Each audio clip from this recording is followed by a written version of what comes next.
Knee pain, back pain, shoulder pain, ఎటువంటి మొండి నొప్పులనైనా తగ్గించే clinic Indo British advanced pain clinic. ముఖ్యంగా ఏంటంటే అరవింద్ కేజ్రీవాల్ గారు అవినీతికి విరోధంగా ఆయన యాక్ట్ చేసే అది జన లోక్పాల్ తీసుకురావడానికి అన్నా హజారా గారితో కలిసి సత్యాగ్రహాలు నిర్వహించారు.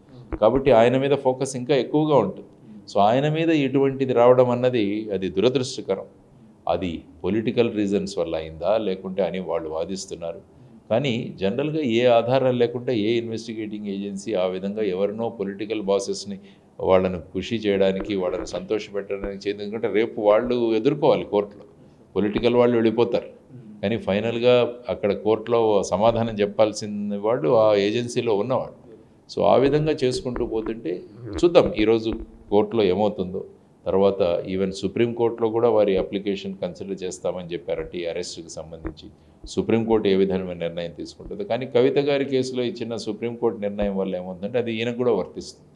మీరు వెళ్ళి ఏం చెప్పుకోవాలో అది మీరు ట్రయల్ కోర్టులో చెప్పుకోండి.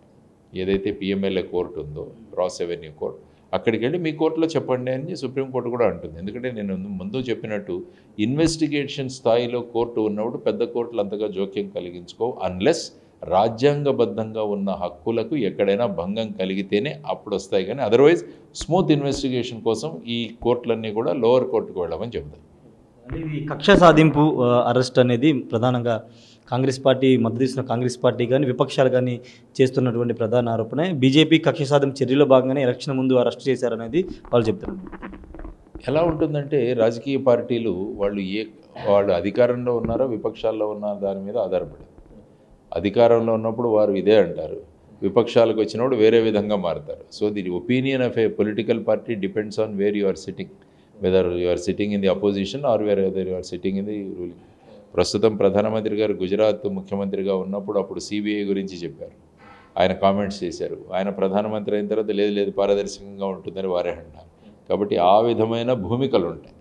కానీ బేసిక్గా మనం చూడాల్సింది ఏంటంటే ఇప్పుడు ఎనీ విషయం చెప్పాలంటే స్టాటిస్టిక్స్ మీద ఆధారపడి ఉంటుంది.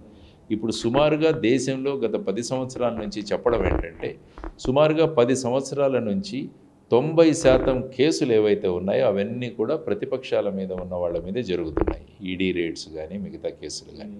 తర్వాత ఎవరైతే అపోజిషన్ నుంచి పాలకపక్షంలో జాయిన్ అవుతారో వాళ్ళ మీద ఉన్న కేసులు చాలా మందగతిన జరుగుతున్నాయి అన్నది కూడా అంటున్నారు. సో ఆ విధమైన పరిస్థితుల్లో ఈ దర్యాప్తు సంస్థల యొక్క క్రెడిబిలిటీ, విశ్వసనీయత అన్నది కాపాడడం అన్నది ప్రభుత్వాల బాధ్యత. కాబట్టి ఈ విధమైన అది నిజమే కావచ్చు, కానీ బయటికి ఎలా అనిపిస్తుందంటే వీళ్ళు ఈ ప్రభుత్వం దీనిని ఉపయోగించుకుంటున్నారా అన్న ఒక రకమైన భావన ప్రజల్లో కలగడానికి అవకాశం ఉంది. అందువల్ల ఇప్పుడు జనరల్గా ప్రజలు కోరుకుంటుంది, మేధావులు వీరంతా కోరుకుంటుంది ఏమంటే ఇటువంటి అలిగేషన్స్ వచ్చినప్పుడు, ఇటువంటి మీకు సందేహాలు వచ్చినప్పుడు ఈ 2 ఆర్గనైజేషన్స్ని ప్రభుత్వ అధీనంలో కాకుండా ఒక జ్యుడిషియల్ బాడీ కింద పెట్టండి అని. సపోజ్ ఇప్పుడు సిబిఐ అన్నది ప్రైమ్ మినిస్టర్ ఆఫీస్ కింద పనిచేస్తుంది. అదే ఈడీ చూసుకుంటే ఆర్థిక శాఖ, మినిస్ట్రీ ఆఫ్ ఫైనాన్స్ కింద పనిచేస్తుంది. ఇప్పుడు చాలామంది ఏమంటారంటే మనం లోక్పాల్ వ్యవస్థ తీసుకొచ్చాం. లోక్పాల్ సుప్రీంకోర్టు రిటైర్డ్ జడ్జి కింద ఉంటుంది. కాబట్టి ఈ 2 సంస్థల్ని తీసుకువెళ్ళి లోక్పాల్ కింద పనిచేసేటట్టు పెట్టండి. దానివల్ల ఏంటంటే ప్రభుత్వ ఆధీనంలో ఈ 2 సంస్థలు లేవు. కాబట్టి ఏ విధంగా ఈ విధమైన ఆరోపణలు వస్తున్నాయో అంటే ప్రభుత్వాలు ఈ సంస్థలను ఉపయోగించుకొని వాళ్ళ కక్ష సాధింపు చర్యలు తీసుకుంటున్నారన్న దానికి తెరమూసేయచ్చు, సమాప్తి పలకవచ్చు. కానీ ఆ విధమైన నిర్ణయాలు తీసుకుంటుందా ప్రభుత్వం అన్నది చూడాల్సిన అంశాలు. ఎందుకంటే ప్రభుత్వం ఎలా ఉన్నాయంటే ఇప్పుడు చూసుకుంటే ప్రతిదీ వాళ్ళ చేతిలోనే ఉండాలనుకుంటున్నారు. అపోజిషనే వద్దంటున్నారు ప్రభుత్వాలు. ఇప్పుడు చూసుకుంటే పార్టీలు చూడండి, మన రాష్ట్రంలో చూస్తే వైనాట్ 175 అంటారు. అంటే 175 మేమే వచ్చేయాలంటే ఇంకేంటది? ప్రజాస్వామ్యమా, అరాచకమా? మిగతా పార్టీలు మాకు 160 వస్తాయంటున్నారు. మోడీ గారు చూస్తే 400 పైన రావాలంటున్నారు. అంటే ఏం జరుగుతుంది ఈ దేశంలో, రాష్ట్రాల్లో అన్నది మనం ఆలోచించాలి. అందువల్ల ఏంటంటే ఎప్పుడైనా బ్రూట్ మెజారిటీ వస్తే ఇంకా మాకు ఎదురు లేదు, మేము ఏమైనా చేయొచ్చు అన్న భావనలు వచ్చినప్పుడు ప్రజాస్వామ్యం ప్రమాదంలో పడుతుంది. మనం ఒక పౌరుడిగా ప్రజాస్వామ్యాన్ని ప్రమాదంలో పడకుండా చూపించాల్సిన బాధ్యత రాజకీయ వాళ్ళకి అనిపించవచ్చు మాకు బ్రహ్మాండమైన మెజారిటీ ఉందని. కానీ మన అందరి మూల కర్తవ్యం ఏంటంటే మన ప్రజాస్వామ్యాన్ని పరిరక్షించుకోవడం.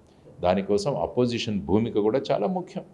వాళ్ళు కూడా వాళ్ళ అభిప్రాయాలు వ్యక్తం చేస్తే తప్ప మనలో ఉన్న తప్పులు ఏవైనా ఉంటే వాటిని సరిదిద్దుకునే అవకాశం ఉంటుంది. లేకుంటే అందరూ భజనే చేస్తారు. ఇప్పుడు పెద్ద మెజారిటీ వస్తే మీరు ఏమైనా చేయొచ్చు. ఇక్కడ చూడండి, ఏపీ ల్యాండ్ టైటిలింగ్ యాక్ట్ అని ఒకటి తెచ్చారు. దేశంలో ఎక్కడా కూడా లేదు. నీతి ఆయోగ్ వాళ్ళు చెప్పింది కానీ దేశంలో ఈవెన్ గుజరాత్ కూడా చేయలేదు, మన వాళ్ళు చేసేసారు ఇక్కడ. అంటే ఏం జరుగుతుందన్న చూడాలి. సో ఆ విధంగా బ్రూట్ మెజారిటీస్ రాకుండా ప్రజాస్వామ్య పరిరక్షణ, తర్వాత రాజ్యాంగబద్ధంగా ఏర్పడిన సంస్థలు, లేకుంటే మన ఇన్వెస్టిగేషన్ సంస్థలు, దర్యాప్తు సంస్థలు, వీటన్నిటి యొక్క ఇండిపెండెన్స్, విశ్వసనీయతని పెంచడం, వారి యొక్క స్వయం ప్రతిపత్తిని పెంచడం, ఇదంతా కూడా ప్రభుత్వ బాధ్యత. లేకుంటే ఏముంది, రేపు మీరే అపోజిషన్లోకి రావచ్చు.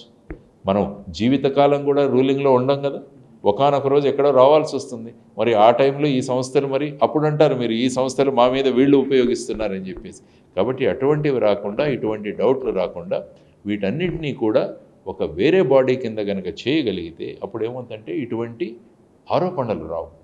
ఎందుకంటే ప్రజల్లో ఎప్పుడైతే అనుమానం ఏర్పడుతుందో వాళ్ళు చట్టాన్ని వాళ్ళ చేతుల్లో తీసుకోవడం మొదలు పెడతారు. ప్రజలు చట్టంలో చేతుల్లో తీసుకోవడం మొదలు పెడితే అది సివిల్ వార్కు దారితీస్తుంది, అరాచకానికి దారితీస్తుంది. దానికి మనమంతా కూడా దాన్ని విరోధించాలి, దాన్ని మనం సమర్థన చేయకూడదు. కాబట్టి ఈ విధంగా ప్రభుత్వాలు కానీ పొలిటికల్ పార్టీలు కానీ ఆలోచించాలి. దేశం ముఖ్యం, రాష్ట్రం ముఖ్యం, ఆ తర్వాతే మన పార్టీ, మన సభ్యులు.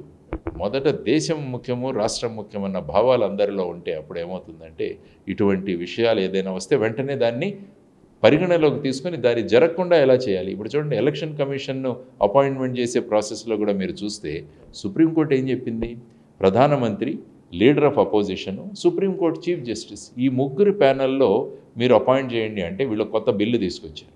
బిల్లు తీసుకొని సుప్రీంకోర్టు చీఫ్ జస్టిస్ ఉండకూడదు, అందులో లీడర్ ఆఫ్ అపోజిషను, ప్రధానమంత్రి, ఇంకొక మినిస్టరు. ఈ మంత్రి ప్రధానమంత్రికి ఎక్కడ విరోధిస్తాడండి? కాబట్టి రూలింగ్ గవర్నమెంట్ ఎవరు కావాలనుకుంటే వాళ్ళని పెట్టుకోవచ్చు. అదే ముందు ఉన్నదాన్ని చూస్తే leader of opposition, supreme court chief justice మాకు వద్దు అంటే అప్పుడు ఆటోమేటిక్గా వేరే వ్యక్తి వస్తాడు. సో ఆ విధంగా సంస్థల్ని తీసుకురావడం.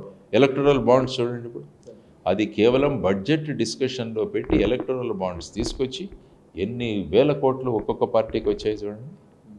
అందుకనే మేమేమంటున్నామంటే మీరు ఎలక్టరల్ బాండ్స్ని వచ్చే ఎలక్టరల్ బాండ్స్ అంటే కొత్త ఎలక్టరల్ బాండ్స్ ఇవ్వకూడదు. కానీ మేము అడుగుతున్నది ఏంటంటే ఇప్పటి వరకు వచ్చిన డబ్బులు ఏవైతే ఉన్నాయో వాటన్నింటినీ కూడా రిటర్న్ చేశాను. మరి నా దగ్గర 6,500 కోట్లు నా అకౌంట్లో పెట్టుకొని నేను కొత్త బాండ్లు ఎందుకు నాకు? కాబట్టి ఈ రకం కూడా, ఈ అమౌంట్ కూడా వెళ్ళిపోవాలి ఎవరైతే కాంట్రిబ్యూట్ చేశారో వాళ్ళకి, లేకుంటే ఎలక్షన్ కమిషన్ ఫండ్లో వేయండి అని అడుగుతున్నాం మేము. ఎన్నికల సుధారణలు, సంస్కరణలు ఏవైతే కావాలో దానికి ఈ డబ్బును ఉపయోగించండి. ఎలాగ మీరు ఇచ్చింది పొలిటికల్ పార్టీకే కదా, ఆ డబ్బంతా తీసుకెళ్ళి ఎలక్షన్ కమిషన్ ఫండ్లో వేయండి. రేపు ఎలక్షన్ కమిషన్ ఏదైతే సంస్కరణలు తీసుకురావాలనుకుంటుందో దానికి డబ్బు ఉపయోగించండి. ప్రజలు బాగుపడతారు, ప్రజాస్వామ్యం నిలబడుతుంది. ఈ విధంగా ఆలోచనలు చేయాలని జయభారత్ నేషనల్ పార్టీ కోరుకుంటారు. మరిన్ని వీడియోస్ కోసం ఛానల్ ని సబ్స్క్రైబ్ చేయండి, లేటెస్ట్ అప్డేట్స్ కోసం వాట్సాప్ ఛానల్ ని ఫాలో చేయండి అండ్ లింక్ డిస్క్రిప్షన్ లో ఉంది.